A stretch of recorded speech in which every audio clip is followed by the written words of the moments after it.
General who expressed these concerns earlier today are also very strong in their conviction that it is indeed the case that the OSP is frustrating this process and that there's an avenue for Kenneth Friata to be tried in absentia. The OSP has ruled that out even today. There's no room for trial in absentia. We'll hear from one person who strongly backs that call for a trial in absentia. Kofi Bento is private legal practitioner, is going to be joining us shortly. The Office of Special Prosecutor has denied reports that it is at loggerheads with the Office of the Attorney General over the extradition of the former Finance Minister Kenneth Friata to Ghana to face prosecution. The OSP assured that it would rather work with the Attorney General to ensure lawful prosecution of Kenneth Friata.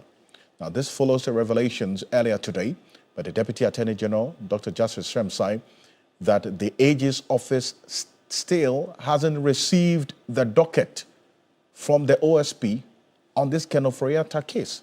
Let's take a listen to Dr. Shremsai, and then Denis Wedam Esquire is going to be joining me in a bit. But take a look at this.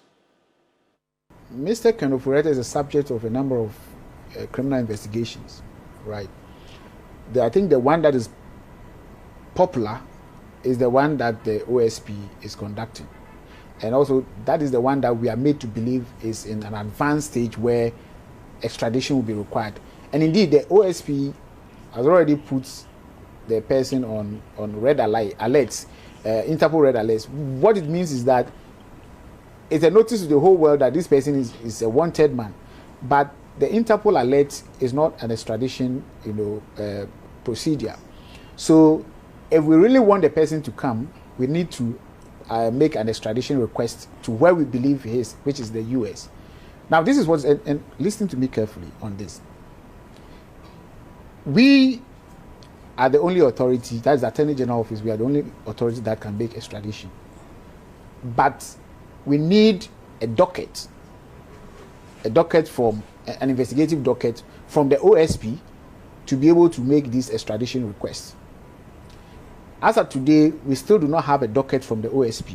We have made several requests to the OSP, written letters, written demands to the OSP, asking that now that you've announced to the world that you are ready to have this person extradited, and there have been communication to that effect that even we've seen communication to the effect that the docket is ready and it's only the Attorney General that can make the. So we have been asking for the docket for a couple of, I think about 2 months now. We still do not have the dockets from the OSP. And so without the dockets, you cannot go to the American authorities and say, this is the person we want him. No, you need to show, because when they are asking for people to be extradited to the United States, they bring the full docket of, as if they are going to court. And then we take that docket to court for the court to see whether there's really merit for, bringing the person down. We have to do the same thing. We also have to take a full docket of all the evidence and what we believe the law, and then we take it to the United States authorities, and they will process the extradition and bring. Oh, that's Dr. Shremsai there, quite clear in his words, and that raises for some questions and concerns about where we are with this kind of Friata case. Hearing from the Deputy Attorney General, for that matter, Denis Wedam Esquire is with me, and you've been following this case right from this morning when we got this revelation.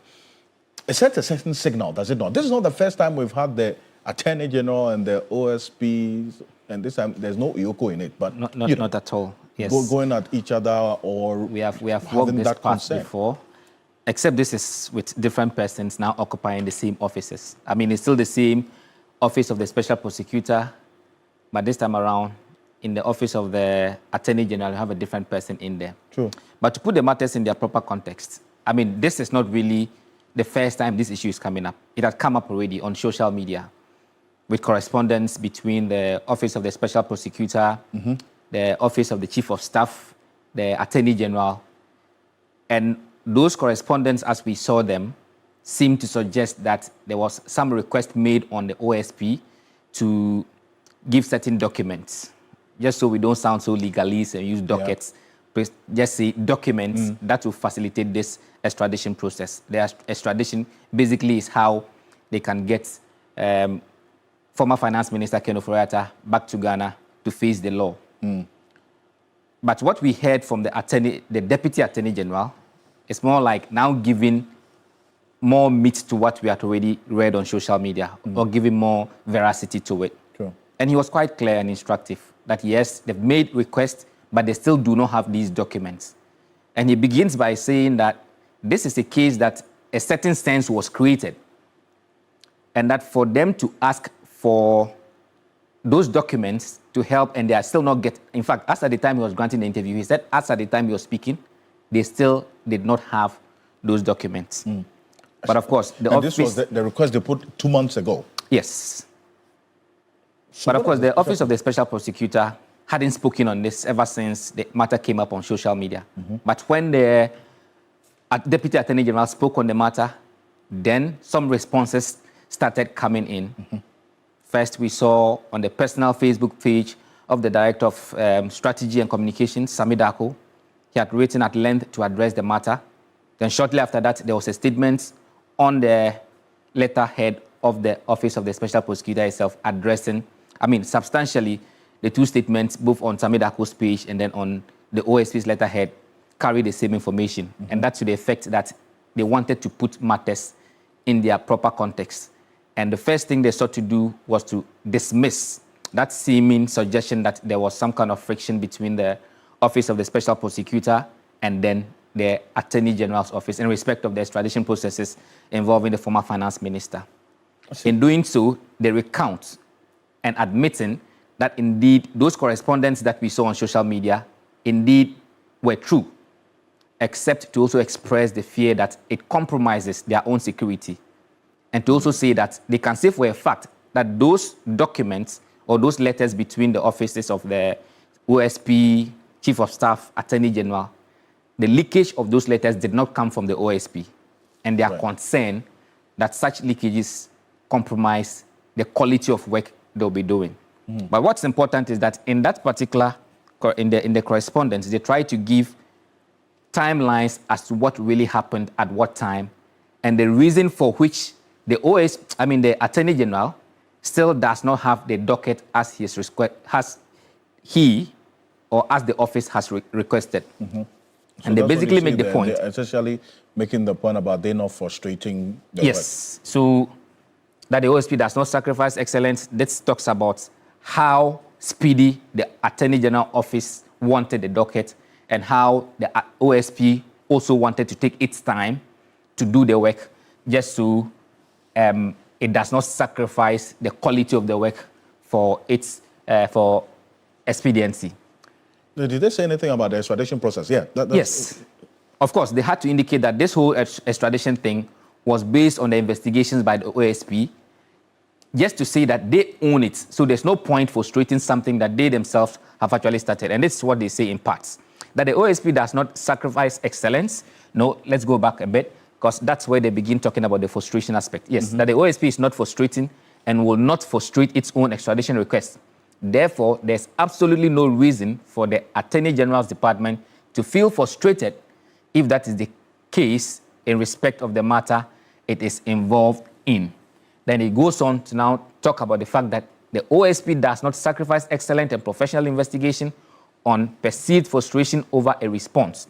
The extradition process is a multi-agency procedure involving several sequential steps and statutory actors. Now, mind you, Alfred, they make the case that along the line, while that engagement was ongoing, the OSP had to carry out some exercise at the offices of SML, in which they discovered some new material that they needed to analyze and evaluate. And that's when the Office of the Attorney General reached out on a second, making a request again for the dockets. They explained to them that the dockets will have to delay because they still were making the analysis of that material that they gathered in respect of SML. And that for them is the reason for which the docket delayed. But of course, they did concede that that engagement had been ongoing. Even beyond the written letters, there had been some other conversations between the Deputy Attorney General and then that's of the Office of the special prosecutor. I see. It's interesting because it talk about no hint of what institutional cooperation breakdown, but then again you have the Deputy Attorney General raising that concern about how long it has taken for them to have the documents they have been asking for in this particular regard.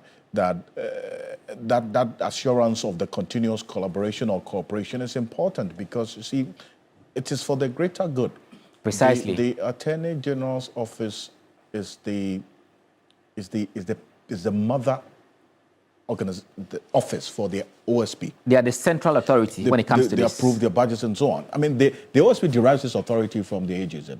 And this is even more crucial because when you look at what we are talking about, this extradition process, the Attorney General's office is the central authority. And that was why when the OSP made that request on the Chief of Staff, the sequence of communication was that the Chief of Staff referred the matter to the Attorney General.